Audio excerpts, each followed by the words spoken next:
সবাইকে স্বাগতম মাধ্যমিক ভূগোল সাজেশন সিরিজের চতুর্থ ভিডিওতে। আজ আমরা পড়ব সবচেয়ে বড় এবং সবচেয়ে গুরুত্বপূর্ণ অধ্যায়, ভারত, প্রাকৃতিক পরিবেশ ও অর্থনৈতিক পরিবেশ। মানে একসাথে থাকবে ভূপ্রকৃতি, ভারতের জলসম্পদ, ভারতের জলবায়ু, ভারতের মাটি, ভারতের স্বাভাবিক উদ্ভিদ এবং ভারতের কৃষি, শিল্প, জনসংখ্যা, পরিবহন ও যোগাযোগ ব্যবস্থা।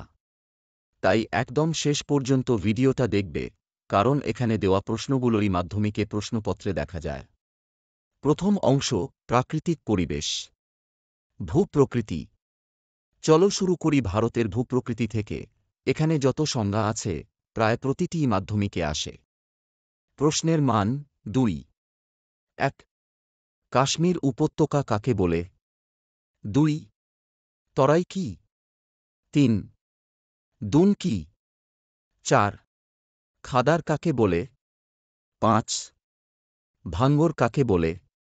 6. বরেন্দ্রভূমি কাকে বলে? 7. তাল কি? 8. কচ্ছের রণ বলতে কি বোঝো? 9. মাল নাদ কাকে বলে? 10. ময়দান কাকে বলে? 11. ভাবর কি? 12. ডেকান ট্র্যাপ কি? এর বৈশিষ্ট্য লেখো। 13. কারেওয়া কি? এটি বিখ্যাত কেন? 14. কয়াল কি? প্রশ্নের মান 3। এবার দেখা যাক ভূপ্রকৃতির তুলনামূলক প্রশ্নগুলো। 1. মাল নাদ ও ময়দানের মধ্যে পার্থক্য আলোচনা করো। 2. ভাঙ্গর ও খাদারের মধ্যে পার্থক্য আলোচনা করো। 3. পশ্চিমঘাট ও পূর্বঘাট পর্বতমালার মধ্যে পার্থক্য আলোচনা করো। 4. পশ্চিম উপকূলীয় সমভূমি ও পূর্ব উপকূলীয় সমভূমির মধ্যে পার্থক্য আলোচনা করো। এবার চলি বড় প্রশ্নগুলোর দিকে। প্রশ্নের মান 5। 1. ভূপ্রাকৃতিক বৈচিত্র্য অনুসারে ভারতকে কত ভাগে ভাগ করা হয় এবং সেই ভাগগুলি কি কি? এর মধ্যে যে কোনো একটি ভাগের সংক্ষিপ্ত বর্ণনা করো। 2. প্রস্থ বরাবর হিমালয়ের শ্রেণীবিভাগ করো। 3. ভারতের উপকূলীয় সমভূমি অঞ্চলের বিস্তারিত বিবরণ দাও। এখন দেখা যাক ভারতের জলসম্পদ নিয়ে কিছু গুরুত্বপূর্ণ প্রশ্ন। প্রশ্নের মান 2। 1. উপহ্রদ বা লেগুন কাকে বলে? 2. দক্ষিণ ভারতের গঙ্গা কাকে বলে ও কেন? এবার কিছু ব্যাখ্যামূলক প্রশ্ন। প্রশ্নের মান 3। 1. ভারতের অধিকাংশ পূর্ববাহিনী নদীর মোহনায় বদ্বীপ সৃষ্টি হয়েছে কেন? 2. বহুমুখী নদী পরিকল্পনা কাকে বলে? এই পরিকল্পনার উদ্দেশ্যগুলি লেখো। 3. নর্মদা ও তাপ্তি নদীর মোহনায় বদ্বীপ সৃষ্টি হয়নি কেন? 4. দক্ষিণ ভারতের নদীগুলি জলবিদ্যুৎ উৎপাদনে বেশি অনুকূল, কারণ ব্যাখ্যা করো। 5. ব্রহ্মপুত্র নদের গতিপথের বর্ণনা দাও। 6. দাক্ষিণাত্য মালভূমির অভ্যন্তরভাগে বৃষ্টিচ্ছায় অঞ্চল গড়ে উঠেছে, কারণ ব্যাখ্যা করো। এখন আসি 5 নম্বর প্রশ্নে। প্রশ্নের মান 5। 1. ভারতে কোন কোন পদ্ধতিতে জলসেচ করা হয়? 2. ভারতীয় কৃষিতে জলসেচের প্রয়োজনীয়তা লেখো। 3. উত্তর ও দক্ষিণ ভারতের নদ নদীর মধ্যে পার্থক্য লেখো। এবার শুরু করা যাক ভারতের জলবায়ু অধ্যায় দিয়ে কিছু গুরুত্বপূর্ণ প্রশ্ন। প্রশ্নের মান 2 বা 3। 1. টিকা লেখো কালবৈশাখী। 2. লু কাকে বলে? এর বৈশিষ্ট্য কি? 3. টিকা লেখো আঁধি। 4. মৌসুমী বায়ুর বিস্ফোরণ বলতে কি বোঝায়? 5. পশ্চিমী ঝঞ্ঝা বা পশ্চিমী ঝামেলা কি? 6. টিকা লেখো আশ্বিনের ঝড়। 7. ভারতে শীতকাল শুষ্ক ও গ্রীষ্মকাল আর্দ্র হয়, কারণ ব্যাখ্যা করো। 8. ভারতের করমণ্ডল উপকূলে বছরে 2 বার বৃষ্টিপাত হয়, কারণ ব্যাখ্যা করো। 9. দক্ষিণ পশ্চিম মৌসুমী বায়ু ও উত্তর পূর্ব মৌসুমী বায়ুর মধ্যে পার্থক্য লেখো। 10. ভারতের কৃষিকাজের ওপর মৌসুমী বৃষ্টিপাতের প্রভাব আলোচনা করো। প্রশ্নের মান 5. 1. ভারতের জলবায়ু নিয়ন্ত্রণের প্রধান কারণগুলি ব্যাখ্যা করো। 2. ভারতের জলবায়ুতে মৌসুমী বায়ুর প্রভাব লেখো। এবার দেখা যাক ভারতের মাটি নিয়ে কিছু গুরুত্বপূর্ণ প্রশ্ন। প্রশ্নের মান 2. 1. ঝুম চাষ কি? বৈশিষ্ট্যসহ লেখো। 2. ধাপ চাষ কাকে বলে? 3. ফালি চাষ বা স্ট্রিপ ক্রপিং কি? 4. শারীরবৃত্তীয় শুষ্ক মৃত্তিকা বলতে কি বোঝো? প্রশ্নের মান 3. 1. ভারতের পলিমাটি সম্পর্কে সংক্ষেপে লেখো। 2. ভারতের পার্বত্য অঞ্চলের মাটি সম্পর্কে সংক্ষেপে লেখো। 3.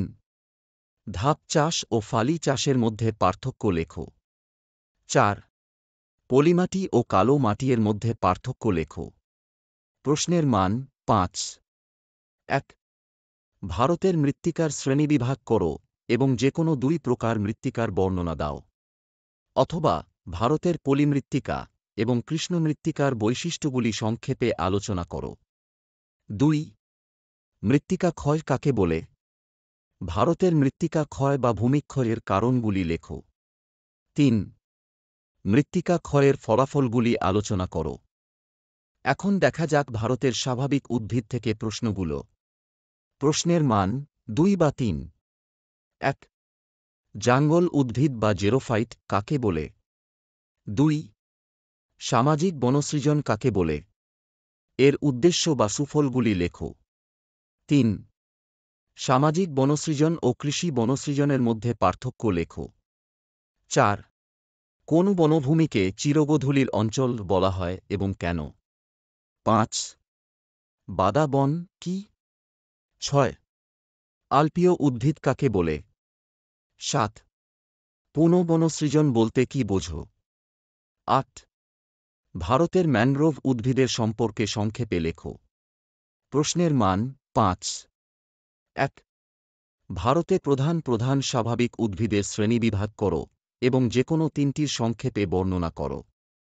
অথবা ভারতের ক্রান্তীয় চিরহরিত অরণ্য এবং ক্রান্তীয় মরু উদ্ভিদের উপর জলবায়ুর প্রভাব আলোচনা করো। 2. অরণ্য সংরক্ষণের পদ্ধতি বা উপায়গুলি লেখো। এখন দেখা যাক অর্থনৈতিক পরিবেশ ভারতের কৃষি থেকে গুরুত্বপূর্ণ প্রশ্নগুলো। প্রশ্নের মান 2 বা 3. 1. তন্তুজাতীয় ফসল বলতে কি বোঝো? 2. মিলেট কি? 3. সোনালী পানীয় কাকে বলে ও কেন? 4. শস্যাবর্তন বলতে কি বোঝো? 5. ট্রাক ফার্মিং কাকে বলে? 6. জীবিকা সত্তাভিত্তিক কৃষি কাকে বলে? 7. মিশ্র কৃষি কাকে বলে? 8. বাগিচা কৃষি কাকে বলে? 9. হর্টিকালচার বা উদ্যান কৃষি কাকে বলে? 10. সবুজ বিপ্লব কাকে বলে? 11. খরিফ শস্য কাকে বলে? 12. রবি শস্য কাকে বলে? 13. খারিফ ও রবি ফসলের মধ্যে পার্থক্য লেখো। প্রশ্নের মান 5. 1. ভারতের কৃষি ব্যবস্থার প্রধান বৈশিষ্ট্যগুলি আলোচনা করো। 2. ভারতীয় কৃষির সমস্যাগুলি লেখো। 3. ভারতে ধান, কার্পাস, চা, কফি চাষের অনুকূল ভৌগোলিক পরিবেশের বর্ণনা দাও। 4. সবুজ বিপ্লবের সুফল ও কুফলগুলি লেখো। 5. পাঞ্জাব ও হরিয়ানার কৃষি উন্নতির প্রধান 3টি কারণ বর্ণনা করো। এখন শুরু করছি ভারতের শিল্প অধ্যায়। প্রশ্নের মান 2. 1. বিশুদ্ধ কাঁচামাল কাকে বলে? 2. তৈল রসায়ন শিল্পকে আধুনিক শিল্পদানব বলা হয় কেন? 3. অনুসারী শিল্প বা ডাউনস্ট্রিম ইন্ডাস্ট্রি কাকে বলে? 4. চেন্নাইকে ভারতের ডেট্রয়েট বলা হয় কেন? 5. তথ্য প্রযুক্তি শিল্পের সংজ্ঞা দাও। 6. ভারতের সিলিকন ভ্যালি কাকে বলা হয় এবং কেন? 7. সকল শিল্পের মেরুদণ্ড কাকে বলে? 8. আউটসোর্সিং কি? 9. শিকড় আলগা শিল্প কাকে বলে? 10. ভারী ইঞ্জিনিয়ারিং শিল্প কাকে বলে? প্রশ্নের মান 3. 1. ভারতের পেট্রোরসায়ন শিল্পকেন্দ্রগুলির বেশিরভাগ বন্দরের কাছে গড়ে উঠেছে কেন? 2. পেট্রোরসায়ন শিল্পকে উদীয়মান শিল্প বলা হয়, কারণ ব্যাখ্যা করো। 3. দুর্গাপুর শিল্পাঞ্চলকে ভারতের রুট বলা হয় কেন? 4. ভারতের তথ্য প্রযুক্তি শিল্পের উন্নতির 3টি কারণ বিশ্লেষণ করো। 5. আমেদাবাদকে ভারতের ম্যানচেস্টার বলা হয়, কারণ ব্যাখ্যা করো। প্রশ্নের মান 5. 1. পূর্ব মধ্য ভারতে লৌহ ইস্পাত শিল্পের কেন্দ্রীভবনের কারণগুলি লেখো। 2. পশ্চিম ভারতে কার্পাস বয়ন শিল্পের অধিক উন্নতির কারণগুলি ব্যাখ্যা করো। 3. ভারতের পশ্চিমাঞ্চলে পেট্রোরসায়ন শিল্পের কেন্দ্রীভবনের কারণগুলি ব্যাখ্যা করো। 4. ভারতে ইঞ্জিনিয়ারিং শিল্প গড়ে ওঠার কারণগুলি বর্ণনা করো। এবার আমরা দেখব ভারতের জনসংখ্যা অধ্যায়। প্রশ্নের মান 2. 1. নগরায়ন কাকে বলে? 2. মেগাসিটি কাকে বলে? 3. স্মার্ট সিটি কাকে বলে? 4. শূন্য জনসংখ্যা বৃদ্ধি কাকে বলে? 5. ধারণযোগ্য উন্নয়ন বা স্থিতিশীল উন্নয়ন বলতে কি বোঝো? 6. জনবিস্ফোরণ বলতে কি বোঝো? 7. শহর ও নগরের মধ্যে পার্থক্য লেখো। প্রশ্নের মান 5. 1. ভারতের বিভিন্ন অঞ্চলে জনবণ্টনের তারতম্যের কারণগুলি আলোচনা করো। 2. নগরায়নের প্রধান সমস্যাগুলি আলোচনা করো। শেষ অধ্যায় পরিবহন ও যোগাযোগ ব্যবস্থা। প্রশ্নের মান 2. 1. উত্তর দক্ষিণ করিডর কাকে বলে? 2. হীরক চতুর্ভুজ কাকে বলে? 3. সোনালী চতুর্ভুজ কাকে বলে? 4. শিপিং লাইন কাকে বলে? 5. পোতাশ্রয় বলতে কি? 6. পুনঃরপ্তানি বন্দর বলতে কি বোঝায়? 7. আধুনিক যোগাযোগ ব্যবস্থার গুরুত্ব লেখো। 8. পরিবহন ও যোগাযোগ ব্যবস্থার মধ্যে পার্থক্য লেখো। প্রশ্নের মান 5. 1. ভারতের পরিবহন ব্যবস্থার গুরুত্ব আলোচনা করো। 2. ভারতের পরিবহনে সড়কপথের গুরুত্ব আলোচনা করো।